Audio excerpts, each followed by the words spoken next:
Todos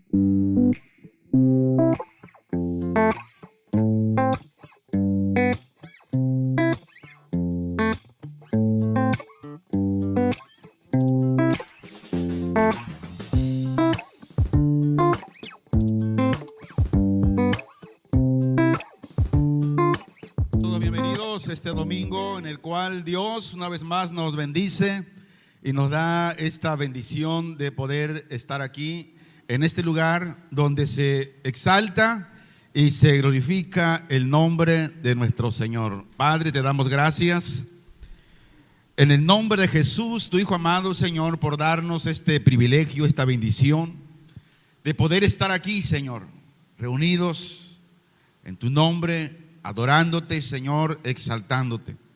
También aquellos, Señor, que no pudieron estar aquí por cuestión de trabajo, otros por enfermedad, pero que están en sus hogares conectados contigo, Señor. Yo te ruego en el nombre de Jesús que la gracia poderosa de tu Santo Espíritu esté llenando cada vida que hoy escuchará el alimento, tomará el alimento espiritual que nos da el poder, nos aumenta la fe y la esperanza, Señor, para seguir creyendo, Señor, en lo que tu palabra dice, creer en la gracia salvadora en Cristo Jesús. Estamos en tus manos, Señor, y que el Espíritu Santo nos bendiga a través de la palabra. En el nombre de Jesús, amén. Abra su Biblia en Marcos capítulo 11, versículo 15 al 19. Y la bendita palabra del Señor se lee así, en el nombre de Jesús. Vinieron pues a Jerusalén, y entrando Jesús en el templo, comenzó a echar fuera a los que vendían y compraban en el templo, y volcó las mesas de los cambistas y las sillas de los que vendían palomas, y no consentía que nadie atravesase el templo llevando utensilio alguno. Y les enseñaba, diciendo: ¿no está escrito, mi casa será llamada casa de oración para todas las naciones? Mas vosotros la habéis hecho cueva de ladrones. Y lo oyeron los escribas y los principales sacerdotes, y buscaban cómo matarle, porque le tenían miedo, por cuanto todo el pueblo estaba admirado de su doctrina. Pero al llegar la noche, Jesús salió de la ciudad.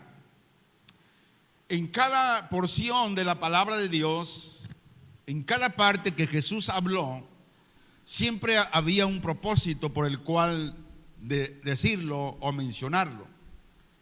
Y por lo menos en Marcos 11, 15 al 19, yo encuentro tres propósitos. Primer propósito: mostrar la autoridad de Jesús. Y cuando Jesús llega al templo, una vez más, muestra su autoridad, muestra su poder al limpiar el templo, mostrando que Él es el Señor del templo y de la religión. Propósito número 2: denunciar la corrupción y la hipocresía que había en el templo de Jerusalén.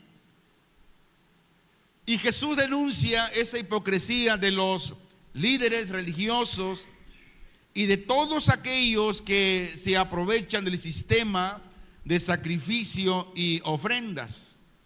Y el último y tercer propósito: Jesús vino a restaurar la verdadera adoración.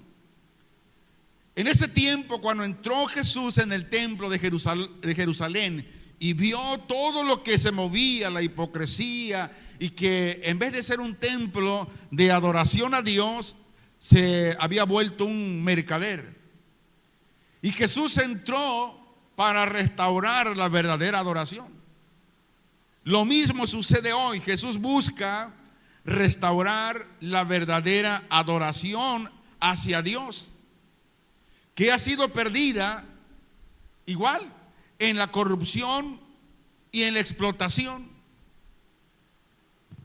Si usted ve las redes sociales, podemos ver cómo bastantes lugares, no pocos, muchos, han tomado el evangelio como un mercader y están enseñando y poniendo cargas en los creyentes que, como dice Jesús, que ellos no pueden llevar. Pero en resumen de estos tres propósitos es que los creyentes, ¿cuántos creyentes hay aquí? Amén. Entonces los creyentes debemos buscar la pureza, debemos buscar la santidad en nuestra relación con Dios. Ser creyentes no es solo creer en Jesús, venir a este lugar de adoración, sino que la paz, la pureza, la santidad se da a través de nuestra relación, de nuestra comunión con Dios. Y Jesús denunció la corrupción, denunció la hipocresía. Lo mismo sucede hoy.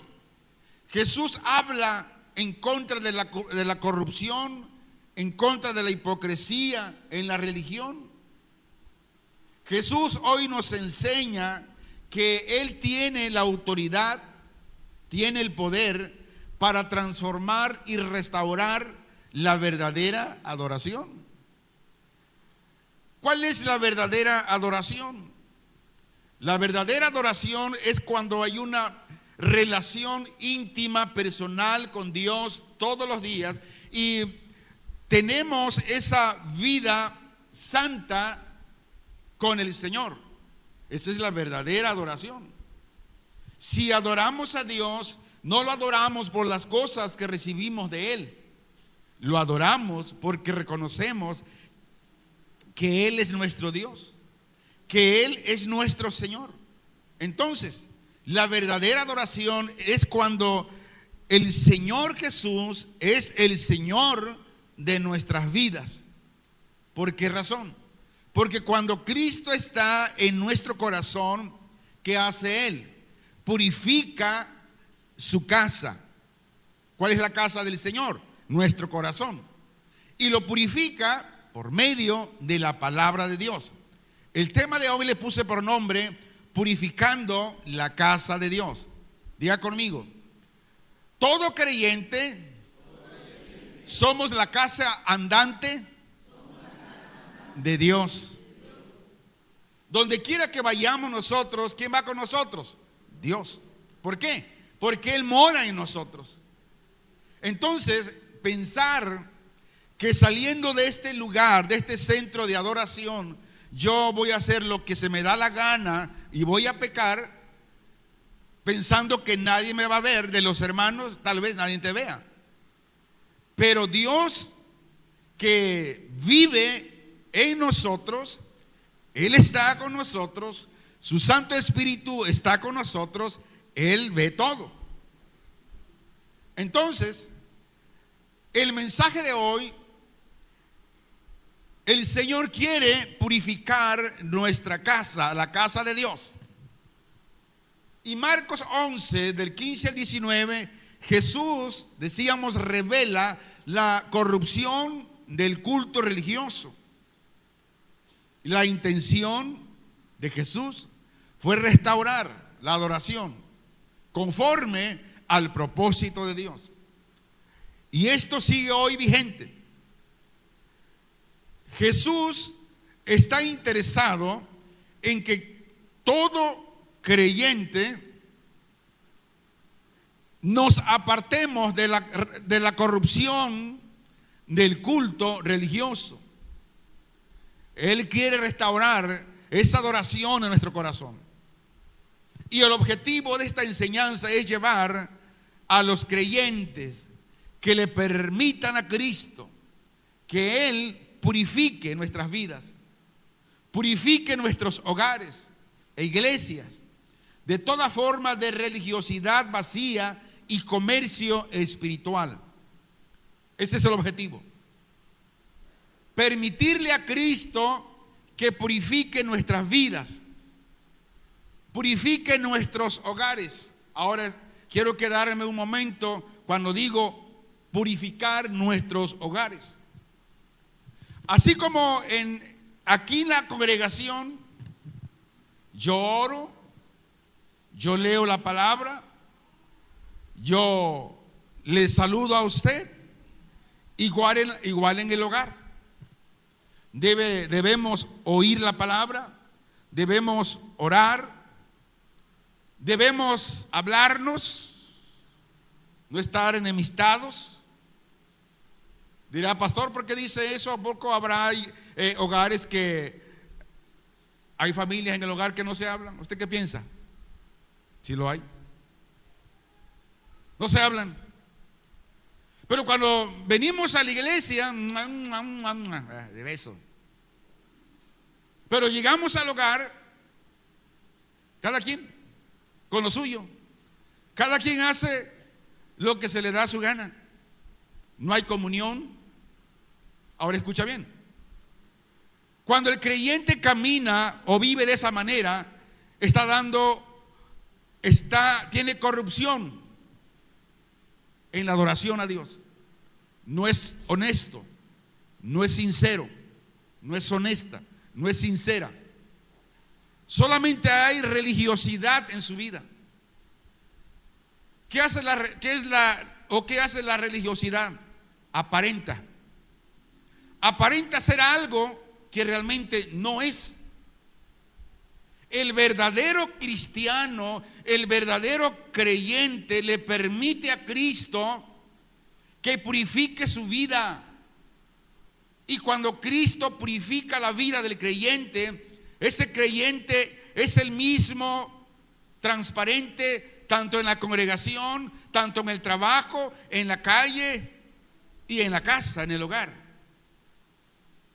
Pero si no le permitimos a Cristo que purifique nuestras vidas, solamente nuestra vida será una vida religiosa, vacía y llena de comercio espiritual. Dice el versículo 15 de Marcos 11: vinieron pues a Jerusalén, y entrando Jesús en el templo, comenzó a echar fuera a los que vendían y compraban en el templo, y volcó las mesas de los cambistas y las sillas de los que vendían palomas. Cuando Jesús entró en el templo, lo primero que miró fue que el templo era un mercado. Ahora, cuando Jesús entró, el templo se dividía en dos partes: el patio y el santuario interior. Y cuando Jesús entró en el templo, dice que no entró en el santuario interior, sino al patio exterior de los gentiles. Ahora, ¿ese templo qué era? Ese templo no solo era un lugar de culto, sino también un templo donde se movía la economía. Que en la fiesta de la Pascua, millones de peregrinos llegaban a Jerusalén para facilitar los sacrificios, donde se vendían animales y se cambiaba moneda extranjera por ciclos del templo. Usted lo puede mirar en Éxodo 30:13. Y cuando Jesús entró dentro del templo, ¿qué hizo? Cuando vio todo esto, empezó a echar fuera a los que vendían y a los que compraban. Y echar fuera viene de un verbo que también es usado para expulsar demonios, que implica autoridad divina. Pero Jesús no solo protesta, sino que ejerce juicio profético, porque estaba profetizado ya por los profetas. Pero haciendo un análisis teológico más profundo, cuando Jesús se presenta en el templo, se presenta como el Mesías, que venía a purificar el culto, y asimismo cumpliendo las profecías que Malaquías nos dice. Vamos a leerlo, porque es importante que veamos todo lo que dice el Señor en su palabra. Malaquías capítulo 3, versículo 1 al versículo 3 dice: he aquí, yo envío mi mensajero, el cual preparará el camino delante de mí.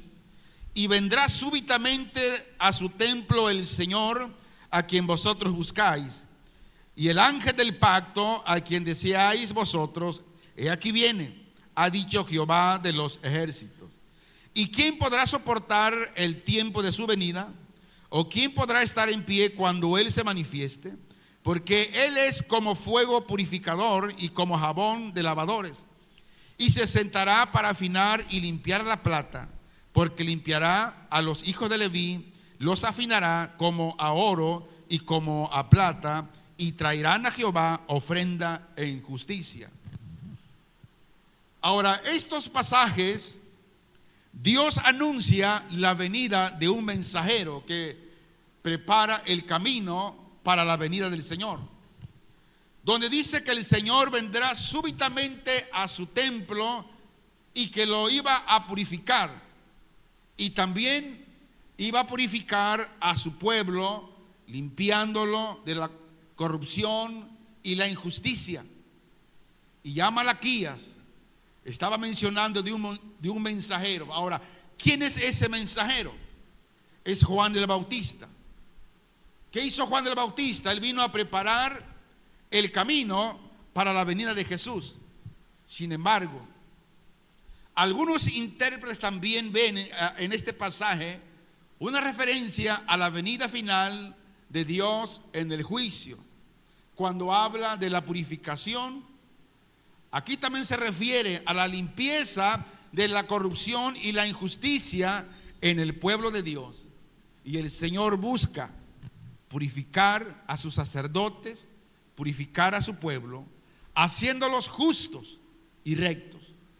Cuando dice el día del Señor, este pasaje también se menciona que es un tema común en la Biblia. El día del Señor, ¿a qué se refiere?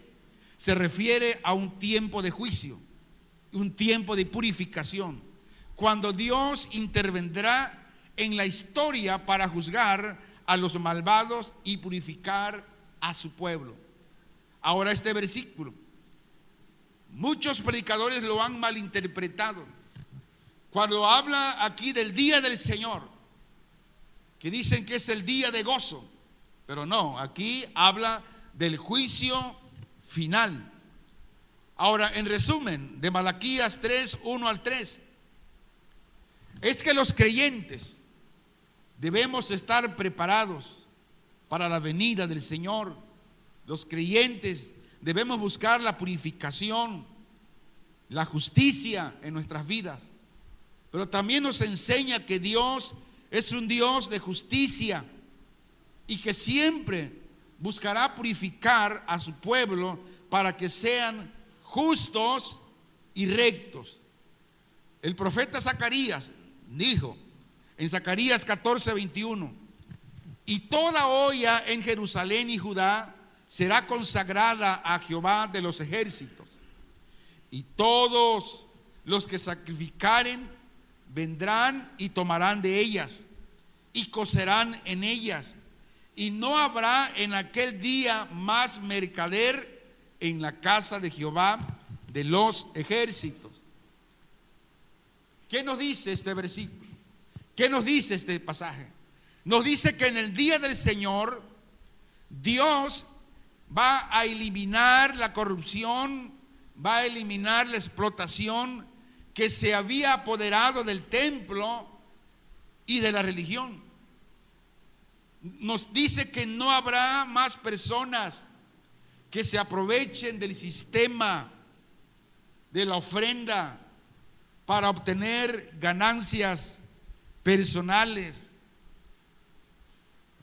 Hoy cuántos lugares se aprovechan de la religión, se aprovechan del evangelio para tener ganancias deshonestas. Pero llegará el tiempo donde Dios va a eliminar todo eso, donde solamente la santidad y la pureza será en el templo todos los días, donde en ese tiempo el templo será un lugar de verdadera adoración y reverencia hacia Dios. Ese templo estará libre de la corrupción y la explotación. Por lo tanto, los creyentes tenemos que buscar la pureza, la santidad en nuestra relación con Dios y la adoración. Diga conmigo, Dios es un Dios justo. Y ahora, como Dios es justo, Él va a eliminar la corrupción, va a eliminar la explotación que hoy en día se da en muchos lugares. Muchos piensan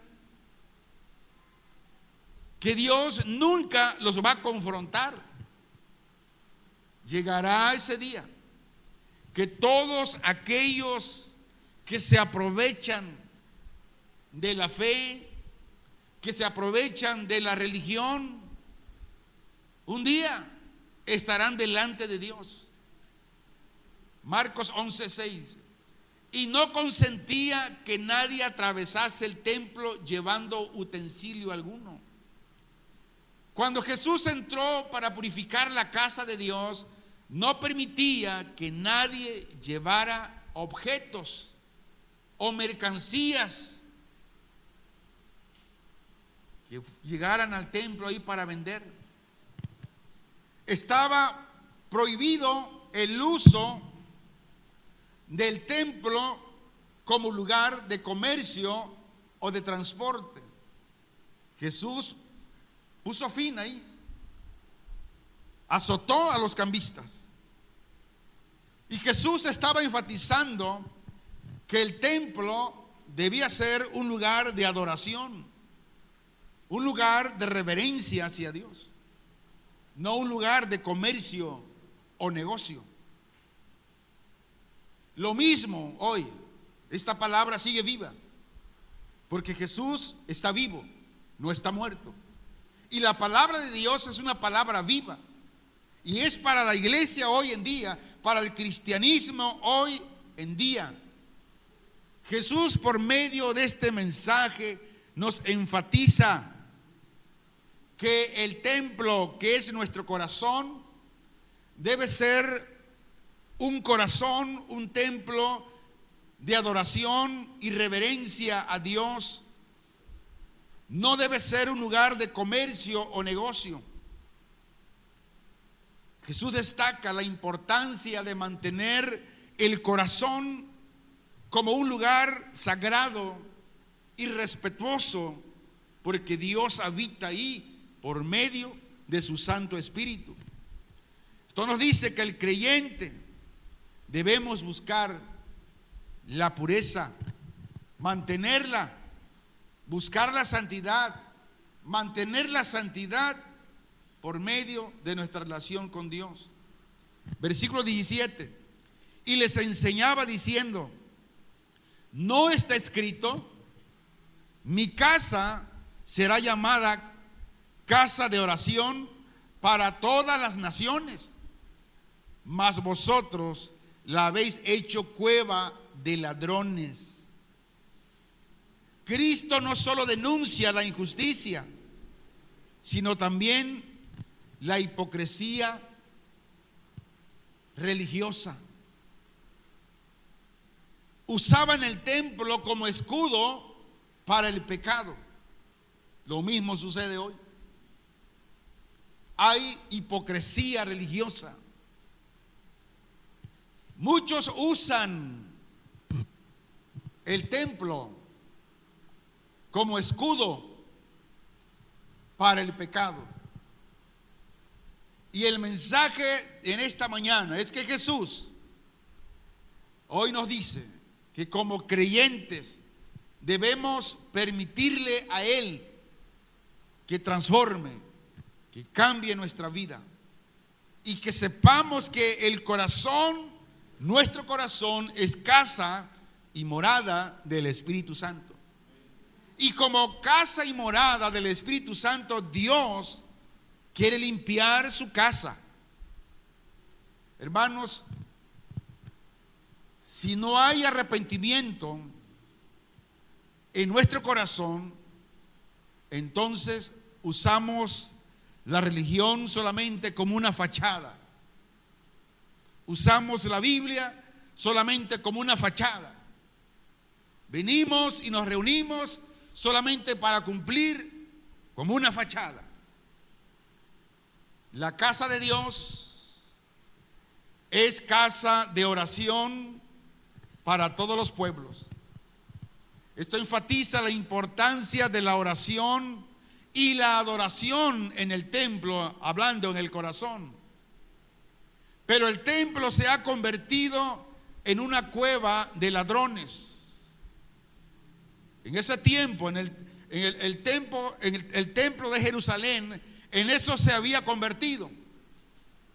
Hoy sucede lo mismo, porque Dios ya no habita en templos hechos de manos de hombre. Dios no habita en este local.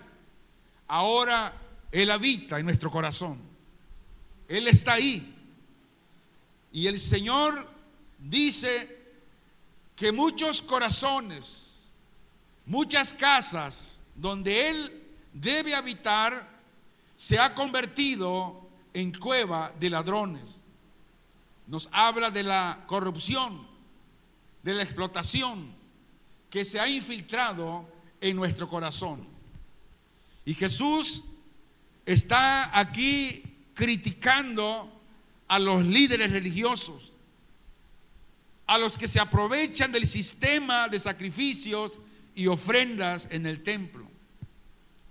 Hemos visto cómo líderes religiosos se han aprovechado del sistema de las iglesias, se han aprovechado de las ofrendas, se han aprovechado de tantas cosas, pero un día van a enfrentar ese juicio.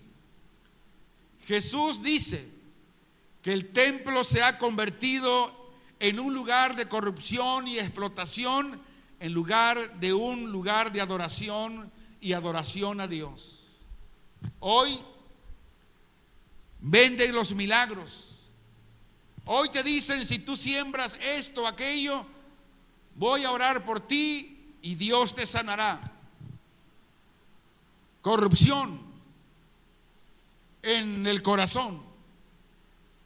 Y por causa de esos mercenarios de la fe, el evangelio de Jesucristo es criticado, es blasfemada la palabra de Dios. Pero llegará el tiempo que todos aquellos milagreros, aquellos que han convertido la casa de Dios en corrupción y explotación, en lugar de adoración y oración al Señor, vendrá un juicio. Y Jesús hace un llamado a la reforma, hace un llamado a la restauración de la pureza y la santidad en el templo, en nuestro corazón. Jesús está enfatizando la importancia de que todo creyente debemos mantener el templo como un lugar sagrado, un lugar respetuoso, donde se puede adorar a Dios de manera auténtica. Y como creyentes debemos buscar mantener la pureza, mantener la santidad en nuestra relación con Dios.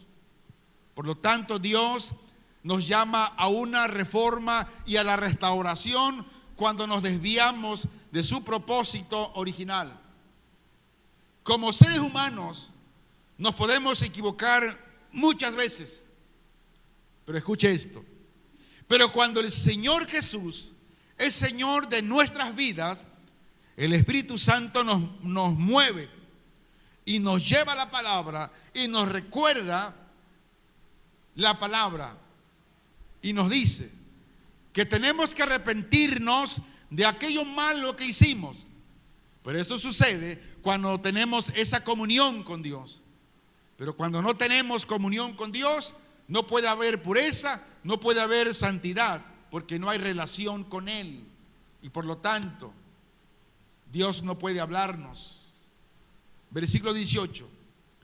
Y lo oyeron los escribas y los principales sacerdotes, y buscaban cómo matarle. Fíjese nomás. Cuando los principales sacerdotes, los líderes, escucharon lo que Jesús estaba diciendo, dice que buscaban cómo matarle, porque le tenían miedo, por cuanto todo el pueblo estaba admirado de su doctrina. Esto sigue hoy. Hoy, cuando un predicador solamente se establece en la palabra pura de Dios y la predica como es, el religioso, el sancochado, el que lleva una vida no muy buena o no buena, va a criticar al predicador y va a buscar las formas de buscarle fallas para decir, también del falla. En vez de decir, Dios, gracias porque me has revelado por medio de tu palabra mi pecado. Intentan difamar ahora al predicador. A Jesús buscaban cómo matarle.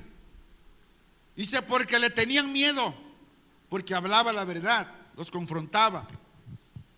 Por cuanto todo el pueblo estaba admirado de su doctrina. Veamos la reacción de los líderes. ¿Por qué fue esa reacción? Fue por miedo y odio. Así sucede hoy en día. Cuando la palabra confronta al pecador, tiene miedo a que la palabra lo siga descubriendo, pero no solamente tiene miedo, sino también tiene odio. Menosprecia la palabra, menosprecia al mensajero. Aunque ellos, los líderes religiosos, en la época de Jesús, reconocían la autoridad de Él, pero en lugar de someterse a Cristo, buscaban matarlo. Lo mismo sucede hoy. Cuando la palabra confronta al pecador, en vez de someterse a la palabra,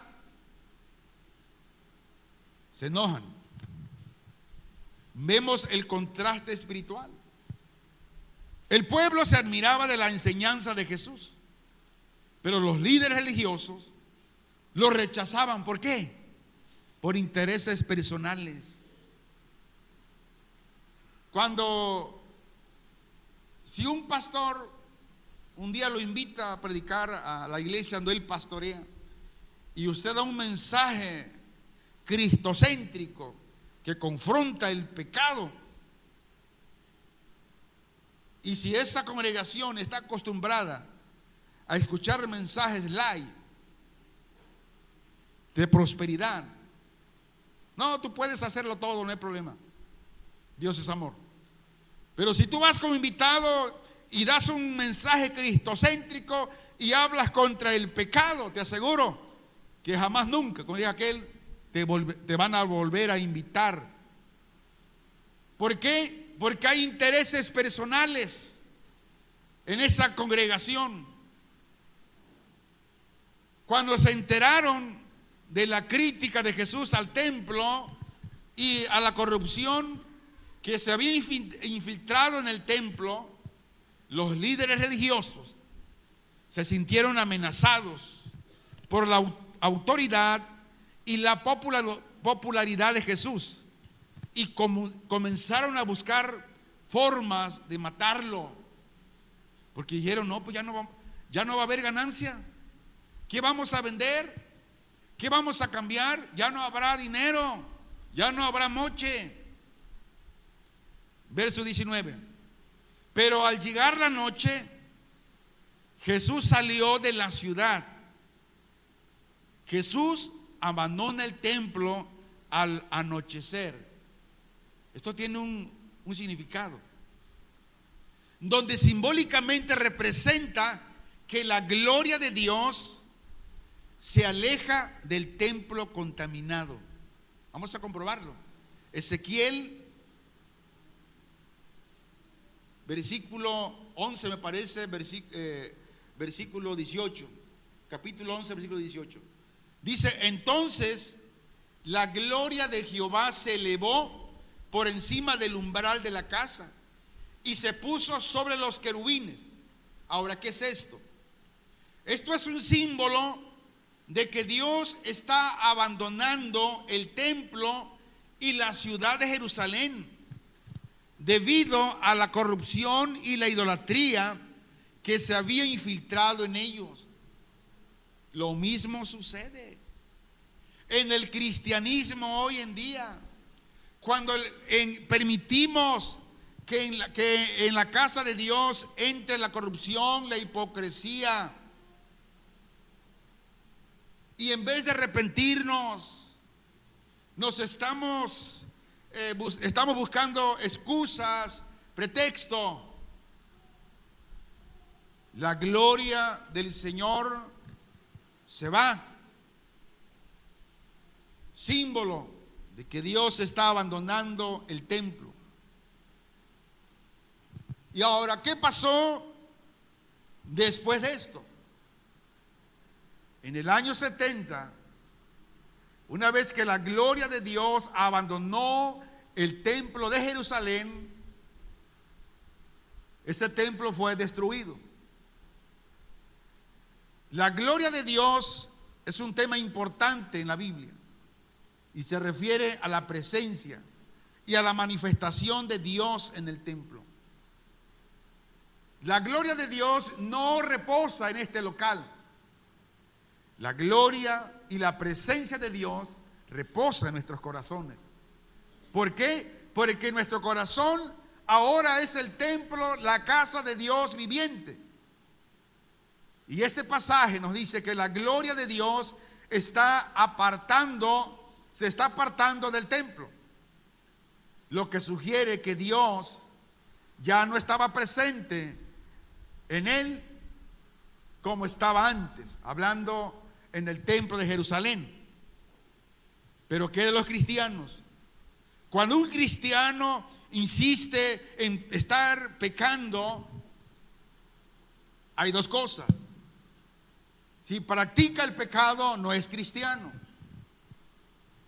Pero peca y pide perdón, Dios lo perdona, pero habrá consecuencias. Los querubines, ¿qué son? Son seres celestiales que se mencionan en la Biblia como guardianes del arca del pacto y del trono de Dios. Pero en este pasaje los querubines están asociados con la gloria de Dios y se convierten en el vehículo para su partida del templo. Como creyentes, debemos ser conscientes de la importancia de mantener una relación correcta con Dios y evitar la corrupción, evitar la idolatría en nuestras vidas. También nos enseña que Dios es un Dios santo y justo, y que su presencia y su bendición, escuche bien, la presencia y su bendición depende de la obediencia y la fidelidad de su pueblo. Y Jesús, como Señor del templo, su acción no solo es moral, es mesiánica. Es decir, Él se presenta como el cumplimiento del juicio profético sobre el templo. Ahora esto lo veremos más adelante en el capítulo 13 de Marcos. El templo, hablamos que es el símbolo del corazón humano. En el Nuevo Testamento el templo se transforma en los creyentes y en la iglesia. Vamos a comprobarlo. Pablo dice, 1 Corintios 3, 13 al 17: ¿no sabéis que sois templo de Dios y que el Espíritu de Dios mora en vosotros? Si alguno destruye el templo de Dios, Dios le destruirá a él, porque el templo de Dios el cual sois vosotros, santo es. Diga conmigo, los creyentes son el templo de Dios. Entonces, el templo de Dios no es esta casa.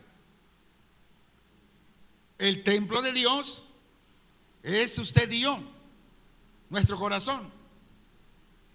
Esto nos habla que los creyentes debemos tener una relación íntima con Dios y su cuerpo. Nuestro cuerpo es un lugar sagrado donde Dios habita. En el Antiguo Testamento decíamos que el templo de Jerusalén era el lugar donde Dios habitaba entre su pueblo. Pero ya en el Nuevo Testamento Pablo enseña que los creyentes son el templo de Dios y que Dios habita en ellos a través del Espíritu Santo. Diga conmigo, la importancia de la santidad. Tan importante es que dice el mismo Señor, sin santidad nadie le verá. Y Pablo enfatiza esta importancia de la santidad en la vida de los creyentes. Y dice que si alguien destruye el templo de Dios, es decir, cuando dice si alguien destruye, está diciendo que si alguien daña o corrompe a los creyentes con otro tipo de enseñanza que no es acorde al evangelio de Cristo, si alguien desvía a un creyente de la verdad de Dios, dice que Dios lo va a destruir a él. Esto muestra que Dios toma en serio la santidad y la pureza de su pueblo. Por eso nosotros los predicadores debemos estar conscientes de lo que enseñamos, de lo que predicamos, porque vamos a ser juzgados en el tribunal de Cristo. Los creyentes deben ser conscientes de que nuestro cuerpo es un templo santo y que debemos vivir de manera que honremos a Dios y que respetemos la presencia de Él. El mismo celo con que Cristo purificó el templo físico, lo aplica ahora a su iglesia, a los creyentes. Si Dios ve, si Cristo ve que su casa, nuestro corazón, está siendo corrompido por la religiosidad, Dios vendrá con una vara y nos va a azotar. Y el azote es doloroso. ¿Por qué lo hará? Porque es la casa de Dios. Y esta purificación, cuando Jesús hizo esto en el templo en Jerusalén, anticipa el juicio venidero. Y Dios no dejará impune una adoración falsa. Por muy, aunque tenga una institución de un seminario o de un movimiento, pero si es una adoración falsa, no quedará impune. Tarde o temprano Dios vendrá a su casa y la limpiará con azotes. Jesús no solo ve desde lejos, Jesús entra y examina. Y hoy Jesús sigue inspeccionando nuestras vidas, nuestras congregaciones y adoración. ¿Por qué? Diga conmigo, Jesús no tolera el pecado de movimientos. ¿Cuántos movimientos tienen doctrinas que no están en la Biblia? Cosas que No están en la palabra de Dios. Jesús vendrá a volcar las mesas. Esto significa romper estructuras torcidas de movimientos. No hagas esto, no hagas aquello, haz esto. Si haces esto, tendrás esto. Como que si la gracia fuera por lo que hacemos. No, la gracia es un regalo que viene de Dios. Y nada podemos hacer por ella. La tenemos, esa gracia, porque Cristo nos aceptó a nosotros. ¿Por qué?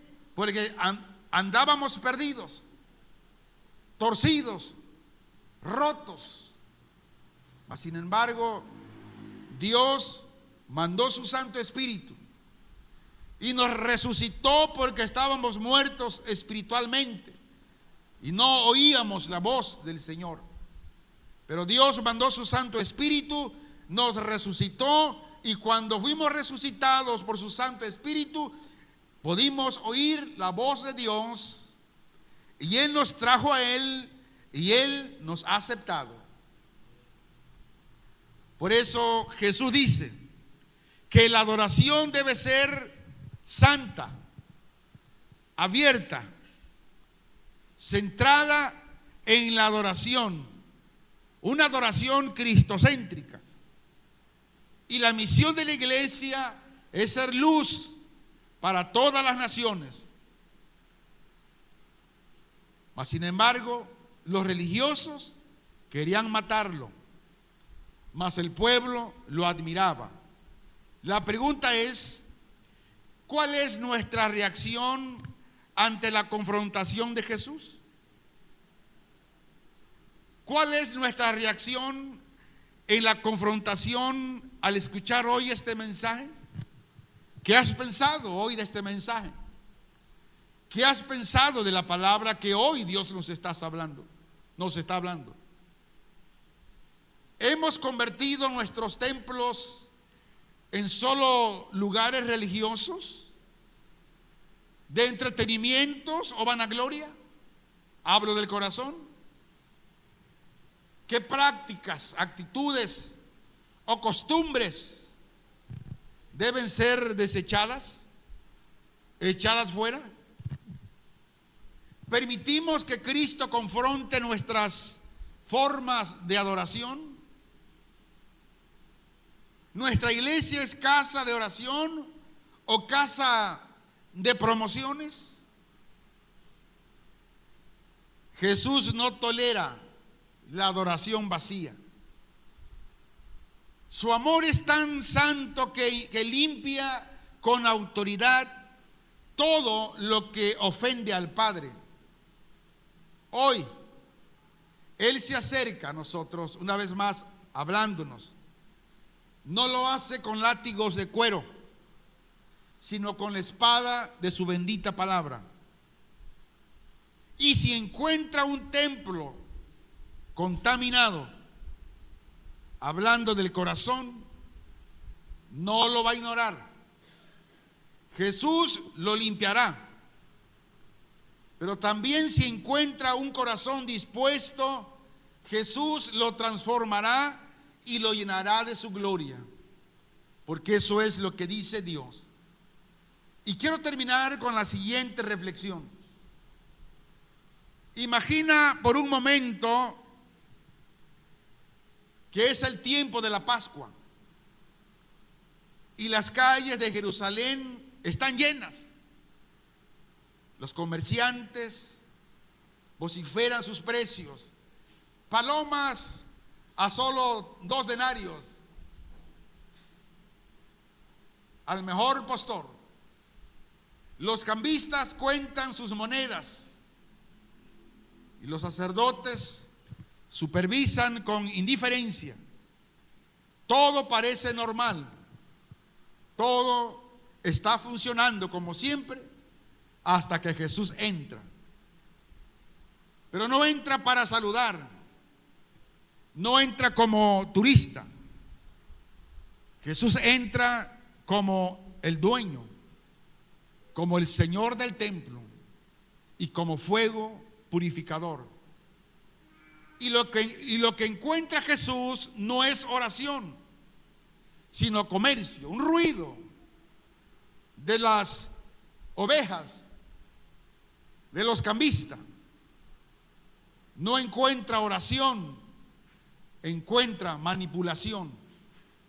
No encuentra reverencia, encuentra corrupción. Y cuando Jesús encontró eso, tomó el látigo y empezó a azotar a todos los que estaban ahí. La pregunta es, ¿qué haría Jesús si entrara hoy a nuestra iglesia? ¿Cómo? A ver, lo voy a decir en otras palabras. ¿Qué haría Jesús si Él entrara a este lugar? ¿Qué haría si entrara a nuestras reuniones? ¿Volcaría las mesas? ¿Expulsaría hábitos, costumbres, shows, egos, estructuras vacías de movimientos? ¿Qué haría? He escuchado que dicen que para que la iglesia se mantenga bien, hay que darle lo que el pueblo quiere. Pero ¿qué dice Dios? ¿Qué quiere el pueblo? El pueblo quiere solo entretenimiento, quiere show. Y ese tipo de congregaciones están llenas. Tienen 2, 3 servicios los domingos. Costumbres, shows, egos, estructuras vacías de movimientos, aún más. ¿Qué haría Jesús si entrara hoy? Jesús puede estar afuera. Fue lo que le dijo a una de las 7 iglesias en Asia. He aquí, estoy a la puerta y llamo. Si alguno oye mi voz y abre la puerta, entraré a él, cenaré con él y él conmigo. Hay congregaciones que Jesús no está presente en la adoración. Jesús está afuera tocando la puerta, tocando el portón para entrar. Pero muchas congregaciones están solamente dando show, espectáculo, pero no hay palabra de Dios. ¿Qué haría Jesús si entrara a nuestro corazón? Por ser el templo en nuestra vida y ser morada de Él. Jesús no se conforma con un templo lleno de hojas, sin fruto. Acuérdese de la higuera hace 8 días. Jesús no se conforma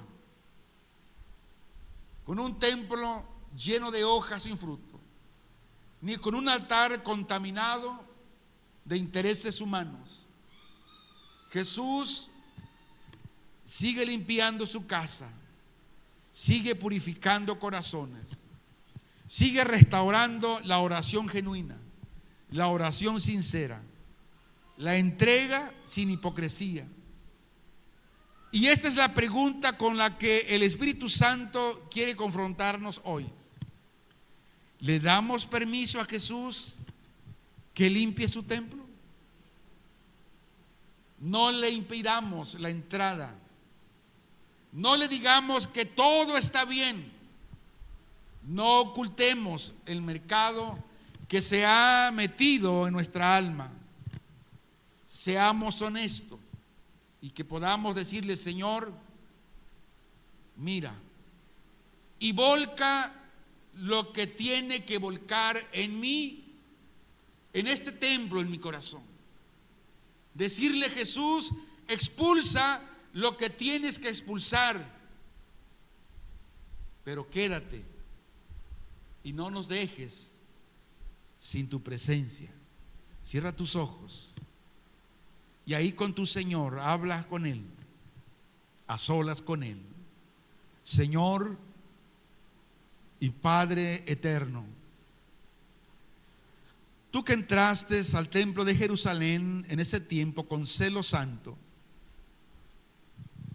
hoy te pedimos que lo mismo hagas, que supervises este templo, nuestro corazón, donde no miras paredes de piedra ni columnas doradas, ni miras el alma, el pensamiento. Más bien tú miras el alma, miras el pensamiento y la intención de cada corazón, que es el templo, tu templo. Si hoy supervisas y entras para volcar, ¿qué entrarías, Señor? ¿Qué encontrarías? Mesas de orgullo. Si las hay, vólcalas, Señor.